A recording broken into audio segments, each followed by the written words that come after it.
E aí pessoal, beleza? Aqui quem tá falando é o Pedro do AvanteCast. Estou aqui para fazer mais uma Avante Resenha, dessa vez muito bem acompanhado também pelo amigo Gabriel do Iradex. Falei? Dá pra falar? Pra apresentar? Como o Pedro falou, a minha mãe me deu esse nome, mas à noite me deu outro nome também, então vocês podem me conhecer como Gerolense.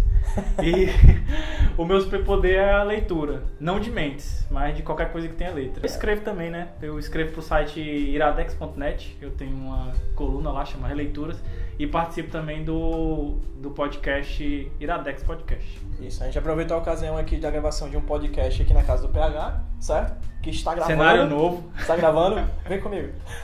E vamos falar sobre um quadrinho que particularmente a gente gosta bastante, que já terminou lá nos Estados Unidos, né? Há muito tempo. E agora está sendo lançado aqui no Brasil, tá na edição do meio, exatamente. Assim, na metade das edições lançadas aqui, que é a saga do Monstro do Pântano, Swamp Thing, do Alan Moore. O Monstro do Pântano, ele foi um personagem que foi criado na década de 70 pelo Len Wein.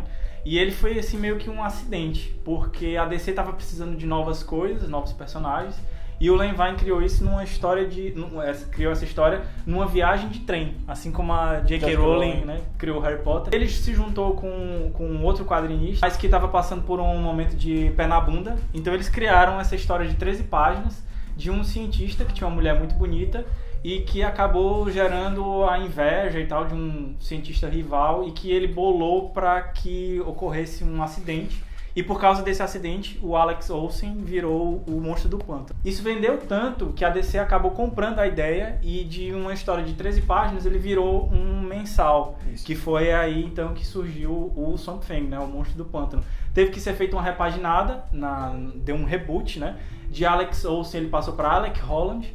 E agora a história não ia ser mais uma história simplesmente de ciúme e vingança e tal. Ia ser toda uma história voltada para serem dois cientistas que estavam criando uma fórmula para crescer plantação em deserto e tal, e que um governo estrangeiro acabou sabotando, e por causa disso o Alec Holland virou o Monstro do Pântano. Essa série, durante a década de 70, fez muito sucesso. Sim. Mas em determinado momento ela acabou estagnando. O Len Wein saiu da cabeça assim, das histórias, e ela passou quase 10 anos no ostracismo. Ninguém vendia, ninguém comprava mais, as vendas caíram muito. Até que o Len Wein, agora como editor, vamos dizer assim, resolveu chamar uma pessoa nova para revitalizar o personagem. Um jovem quadrinista, um jovem roteirista britânico, né? Britânico, ninguém menos que Alan Moore. Na época ele já era muito conhecido, porque já tinha escrito muita coisa lá na Inglaterra, na 2000 AD e tal, na Marvel UK também, mas nos Estados Unidos ele não era tão conhecido assim. E que bom que ele veio, porque tanto ele revitalizou o personagem, quanto ele abriu as portas para uma enxurrada de outros britânicos aí, sim, tipo Grant Morrison, Neil Gaiman, Warren Ellis, que vieram justamente nessa pegada de revitalizar personagens principalmente da DC. Enquanto na década de 70 era o Alec Holland que tinha virado um monstro, com o Alan Moore, que não pôde fazer um reboot, já que ele pegou no meio da história, ele pega no número 20, ele não deu um reboot, mas ele virou a câmera pro outro lado. Exato. Agora era o monstro que ia ser mostrado. Então, assim, já nas primeiras histórias que ele escreve, que tem já nos dois encadernados da Panini, você já nota essa diferença. E, assim, você não sente nem tanta falta de não ter acompanhado o início da história. Você está pegando ela mais ou menos assim, com o barco andando, no número 20. Mas você não sente essa falta. É interessante porque o Alan Moore sempre fica revisitando o início da obra em si, né?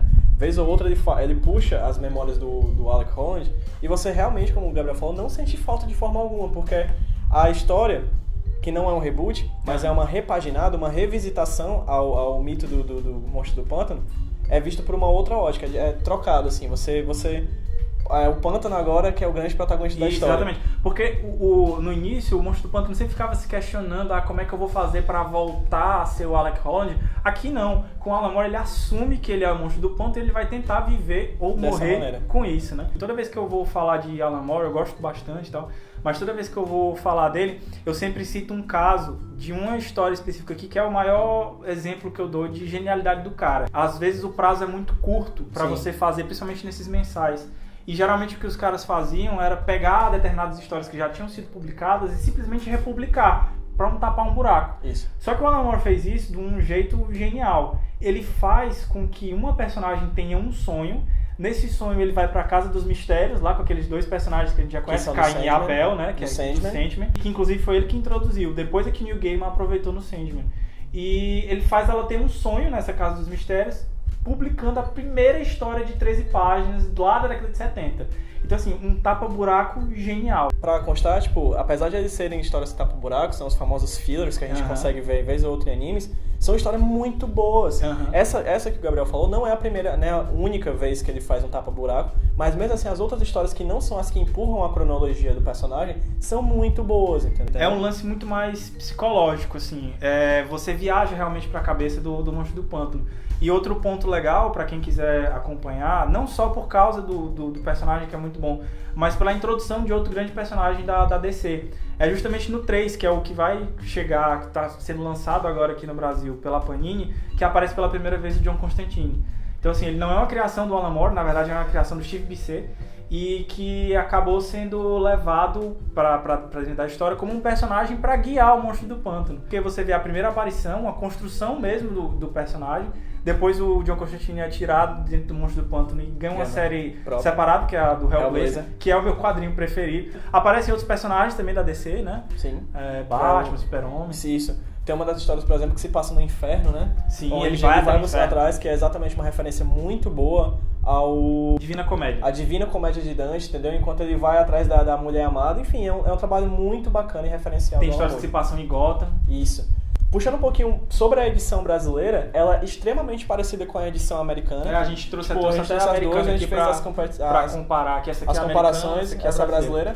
A Panini fez um trabalho muito bacana, acho que até o papel é muito parecido. Sim, é um papel meio jornal. Eu vi muita gente reclamando do papel que foi utilizado, porque não é o famoso coucher, ou mesmo um ofício, assim, é um papel mais frágil que é o papel jornal. Mas acho que é muito bacana Mas é o lance também de manter a edição original. Isso, né? Tanto a edição original quanto o cuidado que a Panini teve em trazer tudo direitinho, inclusive da capa muito parecida, tudo muito parecido com a edição americana. 2 é igual também, certo? É interessante também vocês verem que nessa edição da Panini, assim como a americana, traz muitos extras interessantes. Sim. Além da própria história do Monstro do Pântano roteirizado pelo Alan Moore, a gente tem muitos prefácios bacanas. Sim, a gente tem muitos pós-fácios bacanas. Tem um prefácio do Neil Gaiman, certo? Sim. Como edição, além da história ser muito boa, os extras dela também estão muito, muito bonitos. Por exemplo, no prefácio do 3, quando vocês pegaram, esse aqui é o americano que a gente não conseguiu pegar ainda o brasileiro. Mas no prefácio do 3 ele conta toda a história da criação do personagem do John Constantine. E esse aqui é o ponto de virada mesmo da história, porque aqui a gente está acompanhando e tal, o lance psicológico, mas a partir do 3, o Monstro do Pântano é levado para lugares épicos, assim.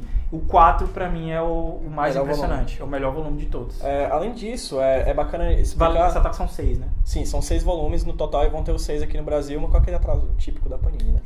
De toda forma, acho que é bacana a gente pontuar também a ousadia dos quadrinhos da época. Ele começou a escrever em 83 e foi lançado primeiro em 84. Ele termina em 87. Ele começa em 84, termina em 87. E nesse meio termo ele ousa ir absurdamente nos quadrinhos, assim, é um quadrinho que o desenho pode parecer datado, mas é extremamente ousado. A gente tem diagramações incríveis, a gente tem enquadramentos incríveis, a gente tem uma sequência que é sobre uma... Que ao contrário, que ao contrário, né? Você tá lendo assim, você tem que ler ela na horizontal, enfim. É um trabalho extremamente ousado também, tanto de edição, essa história é sensacional, de roteiro, quanto de quadrinhos, assim. É o Alan Moore e os desenhistas, né, que é o Steve Bisset e o John Totoban. Isso. Né? Eles fazem um trabalho muito bacana nesses 4 anos que eles passaram à frente da revista. E vale ressaltar também que é importante para a história dos quadrinhos, não só por ter sido o primeiro trabalho de grande expressão do Alan Moore, mas também porque foi uma das primeiras edições, a edição 20 a 21, que saíram sem aquele selo do Comic Code Authority, que era a censura que tinha na época, né? Vinha desde a década de 60. Eu acho que vale também porque é um documento histórico que você tem na mão. As edições iniciais da Panini que foram lançadas aqui, a número 1 e a número 2, já estavam meio fora de estoque, mas a Panini relançou elas recentemente, então já dá para encontrar de novo a edição número 1 e a 2.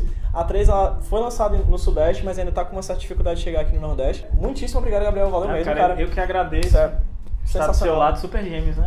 Super Gêmeos ativado. Grande ideia, irmãozinho. É pra já.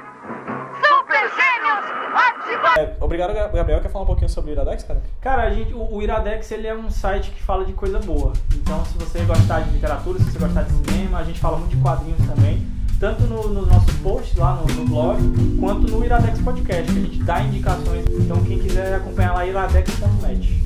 Beleza? Valeu, pessoal. Curta a gente aqui no Facebook, curta nosso vídeo, compartilha, chama as amigas pra comentar. chama as amigas. Curte o pessoal do Iradex também aqui no Facebook, vai estar aqui na descrição em algum canto aqui, qualquer coisa assim, certo? E a gente se vê na próxima noite de resenha. Valeu. Valeu. Tchau. É legal que o PH tá pegando esse lado aqui, que é o meu melhor lado. É o melhor lado.